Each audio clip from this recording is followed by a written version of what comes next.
Hello, welcome to your daily reading and meditation. I'll be reading the passage for September 4th from A New Day, 365 Meditations for Personal and Spiritual Growth. Let's get started with the quote of the day.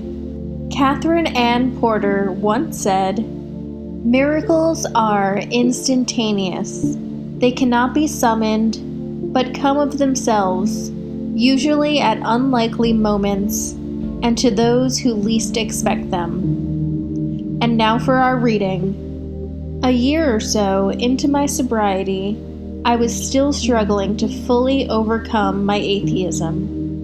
During that period, I went through an extremely traumatic personal experience. It brought me frighteningly close to drinking.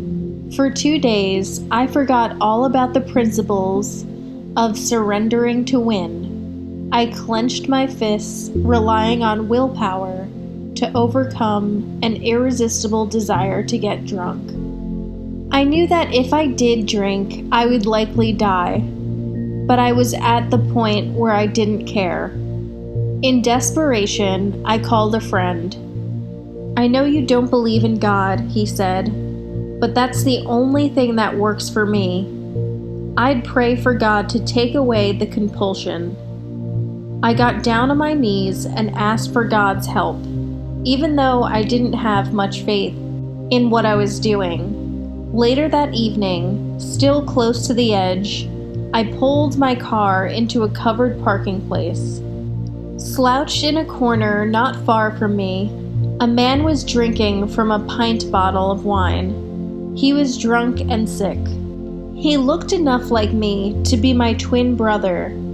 When I finally stopped staring and turned away, my desire to drink had been lifted.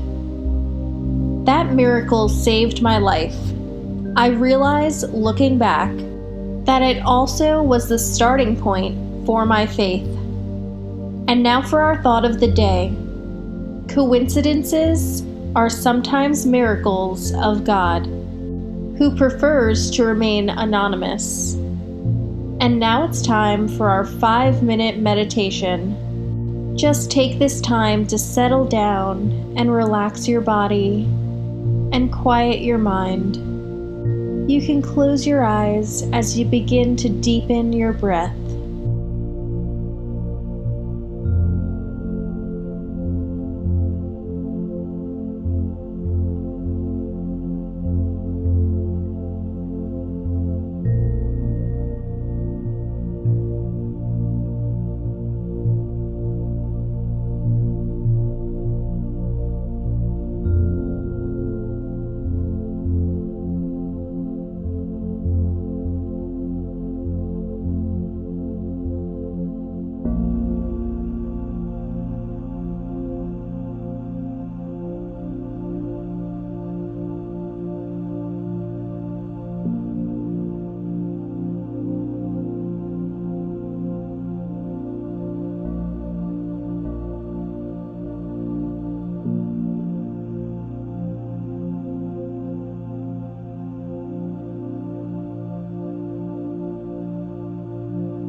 And that's the end of our meditation for today. Today's reading had such an interesting story. I have actually experienced similar situations. By just being slightly open to God's help, He will provide. Namaste.